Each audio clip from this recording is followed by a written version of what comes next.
बिस्मिल्लाहिर्रहमानिर्रहीम। मैं हूं आपका होस्ट मकसूद अहमद। उम्मीद करता हूं कि आप सब खैरियत से होंगे। अल्लाह तबारक ताला आपको खुश रखे, शाद रखे, आबाद रखे। आप जहां भी रहे खुश रहें। व्यूअर फिर आज एक न्यू बिजनेस आइडिया के साथ हाजिर हूं। व्यूअर पूरी वीडियो देखने से पहले आप मेरे चैनल को सब्सक्राइब कर लें और बेल की घंटी को प्रेस कर लें ताकि हर आने वाली न्यू वीडियो का नोटिफिकेशन आप तक बर वक्त पहुँच सके। तो व्यूअर बिला तखीर किए बिजनेस की तरफ बढ़ते हैं। व्यूअर जो आज मैं आपको बिजनेस आइडिया बताने वाला हूँ यह इंस्टॉलमेंट के हवाले से भी, इंस्टॉलमेंट का काम आप किस तरह कर सकते हैं। और इंस्टॉलमेंट का बहुत ही अच्छा कारोबार है, बहुत ही ग्रो करने वाला काम है ये। अगर आप इसे करेंगे तो आप इसे करते ही चले जाएंगे। तो व्यूअर जो इंस्टॉलमेंट का जो बिज़नेस है, जो कारोबार है, जिसका मैं आपको पूरी प्लानिंग के साथ, पूरे तरीके के साथ समझाता हूँ कि ये आप काम किस तरह कर सकते हैं।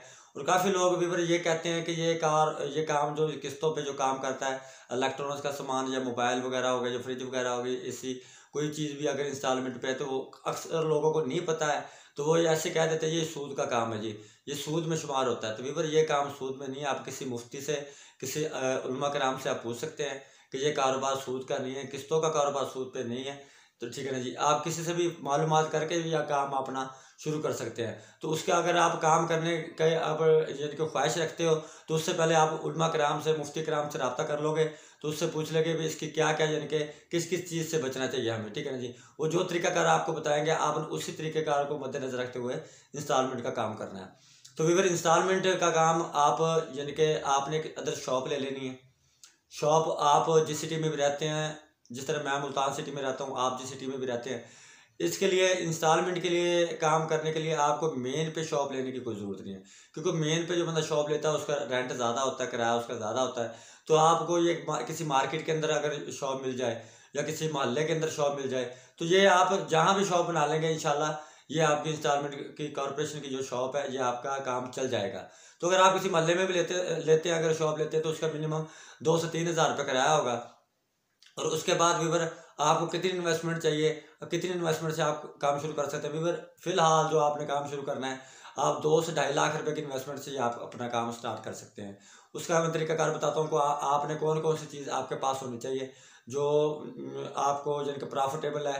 ठीक है ना जी, और लोगों को भी फ़ायदा हो और सीज़न और सीज़न देख के आपने परचेजिंग करनी है। यानी कि फॉर एग्जांपल कि सर्दियाँ हो तो आप डिजिटल फ़ैन, सीलिंग फ़ैन आप खरीदे बैठे हो, ये एयर कूलर आप खरीदे बैठे हो, तो सर्दियों में तो उसकी कोई ज़रूरत नहीं होती। यानी कि आपने सर्दियों का आइटम सर्दियों में लेना है, गर्मियों का आइटम गर्मियों में लेना। आपने वो आइटम लेना जो आपका आइटम रुके ना, यानी कि ठीक है ना जी। यानी कि फॉर एग्जांपल जिस तरह आप गर्मियाँ आ रही हैं तो अब आप शॉप बनानी है, एक तरह शॉप ले लेनी है। शॉप के बाद आपने जो कौन कौन से आइटम है मैं आपको तफसील से बताता हूँ कि आपने कौन कौन से आइटम लेने हैं। अब यानी कि पहले नंबर पे आपने सीलिंग फ़ैन, डिजिटल फ़ैन, उसके बाद एयर कूलर हो गए, उसके बाद वॉशिंग मशीन होगी, सिलाई मशीन होगी, उसके बाद ओवन हो गए, यूसर मशीन होगी, इस्त्री होगी। ठीक है ना जी। तो व्यूअर ये काम लोग इस काम करने का पूरा तरीका है क्योंकि मेरा इस काम में मिनिमम 14 से 15 साल का एक्सपीरियंस है।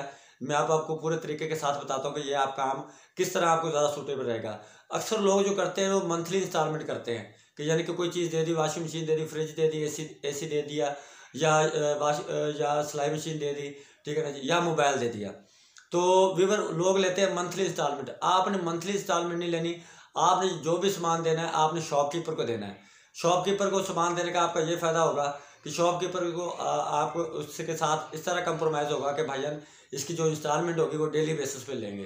डेली बेसिस पे यानी कि किसी चीज़ की कोई इंस्टॉलमेंट है, यानी कि आपकी 100 रुपये डेली की इंस्टॉलमेंट बन गई, 3,000 रुपये मानना कि उसका बनता है 100 रुपये डेली। ठीक है ना, 100 रुपये डेली बेसिस पे आप लेंगे या 50 रुपये डेली बेसिस पे लेंगे या 150 रुपये डेली बेसिस पे लेंगे। डेली बेसिस पे रिकवरी करने का आपको ये फ़ायदा हो जाएगा कि आप यानी कि जो पैसे वो आपके रनिंग में आएंगे। फॉर एग्जांपल आपका 100 कस्टमर बन जाता है तो 100 कस्टमर का आप 100 रुपये पर डे के हिसाब से लेते हो।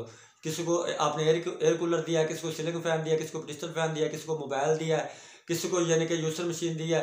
यूसर मशीन की जो इंस्टॉलमेंट बनती है वो 50 रुपये पर डे बनती है। ठीक है ना जी। तो डेली बेसिस पे जो आपका जो रिकवरी करेंगे वो आपके पैसे सर्कल में आ जाएंगे क्योंकि महीना आपको वेट नहीं करना पड़ेगा। तो अगर महीने वाले कस्टमर भी रखें जो जॉब होल्डर है, कोशिश ये करें कि सामान आप उनको दें इलेक्ट्रॉनिक्स का या मोबाइल वगैरह, तो आप उनको सामान दें कि जो यानी कि जॉब होल्डर है। जॉब होल्डर का ये फ़ायदा हो जाएगा जैसे यानी कि यकम या 2 को या 3 को सैलरी आती है, तो आपको यानी कि उनका कारोबार के साथ कोई ताल्लुक नहीं होगा। वो आपको जैसे उनको सैलरी मिलेगी उसी तरह ही आपको आपकी इंस्टॉलमेंट पेड कर दिया करेंगे वो। तो इसके साथ साथ ये आपने इलेक्ट्रॉनिक्स का मैंने आपको मुकम्मल बताया कि इलेक्ट्रॉनिक्स का काम अगर आपको ना समझ में आए, कुछ चीज़ कोई बात आप पूछना चाहें, तो आप मेरे दिए गए व्हाट्सअप नंबर पे आप मुझसे रब्ता कर सकते हैं। तो इसके अलावा जब आप मोबाइल देंगे इंस्टॉलमेंट पे, तो मोबाइल देने का एक बहुत ही आसान तरीका है। मोबाइल देने में आप तभी कामयाब होंगे कि जब आपने मोबाइल देना है और उसके साथ मोबाइल का बॉक्स नहीं देना। मोबाइल का बॉक्स आपने बिल्कुल नहीं देना, क्योंकि एंड्राइड मोबाइल का दौर है, क्योंकि मिनिमम 15-20 हज़ार से कम कोई मोबाइल नहीं है। 10,000, 12,000, 15,000, 20,000, 25,000 आपने जो भी मोबाइल देना है वो यानी कि आपने बॉक्स अपने पास रख लेना है, और मोबाइल और चार्जर और हैंड फ्री निकाल के कस्टमर को दे देनी है। क्योंकि कस्टमर को आपने पहले ये बता देना है कि अगर आपकी इंस्टॉलमेंट एक मंथ से दूसरे मंथ की इंस्टॉलमेंट स्टार्ट हुई तो आपका मोबाइल हम बंद कर देंगे। तो ये मोबाइल बंद हो भी जाता है, क्योंकि जिसके पास आईडी होती है वो मोबाइल बंद कराने की यानी कि सलाहियत रखता है, वो मोबाइल बंद कर भी सकता है, उसके पास इख्तियारात होते हैं। तो व्यूअर ये इंस्टॉलमेंट का काम आप मोबाइलों का भी करें, इलेक्ट्रॉनिक्स का भी काम करें, ठीक है ना जी। तो ये आप जो तरीकाकार है, ठीक है ना, आपका जो भी रेट का तय पा गया, यानी कि जो भी कंप्रोमाइज़ आपका हो गया किसी कस्टमर के साथ, फॉर एग्जांपल एक कस्टमर के साथ आपका रेट तय होता है एक चीज़ का 20,000 रुपये, और उसने आपको 6 मंथ में वाइंड अप करना है आपका खाता, तो वो अगर 6 साल में भी नहीं करता वाइंड अप, तो आप उसके ऊपर उसको जुर्माना नहीं ऐड कर सकते। इंस्टॉलमेंट का ये असूल है, जो रेट पहले दिन तय हो गया वो कस्टमर आपका 1 साल की रिकवरी बेशक 10 साल में भी ना दे, आप उससे जुर्माना नहीं ऐड कर सकते, उसके पैसे नहीं बढ़ा सकते। अगर वो पैसे बढ़ाएंगे आप तो वह सूद के जुमरे में आ जाएगा, ठीक है ना जी। तो ये आपने जो आपका कंप्रोमाइज़ हो गया, आप उसी कंप्रोमाइज़ से आप वो काम करेंगे और उसके ऊपर जुर्माना ऐड नहीं करेंगे, ठीक है ना जी। तो व्यूअर ये आप इंस्टॉलमेंट का काम करें, इंस्टॉलमेंट का बहुत ही अच्छा काम है, इसमें गरीब लोगों का भी फ़ायदा है। फॉर एग्जांपल कोई प्रोजेस्टर फैन किसी के पास 6-7-8 हज़ार रुपये नहीं है प्रोजेस्टर फैन लेने के लिए, तो आप उसको यानी कि 500 रुपये एडवांस लेके यानी कि 50 रुपये पर डे पे दे देंगे, आप डेली बेसिस पे उससे किस्से लेते रहेंगे, तो आपकी रोज़ी भी बनेगी और उस गरीब का भला भी हो जाएगा। तो व्यूअर इसी तरीके से आप इंस्टॉलमेंट का काम करें, ये बहुत ही अच्छा काम है। व्यूअर मैं उम्मीद करता हूँ कि आज का बिजनेस आइडिया मेरा आपको पसंद आया होगा। नेक्स्ट वीडियो तक के लिए मुझे इजाज़त दीजिए, तब तक के लिए अल्लाह हाफिज़।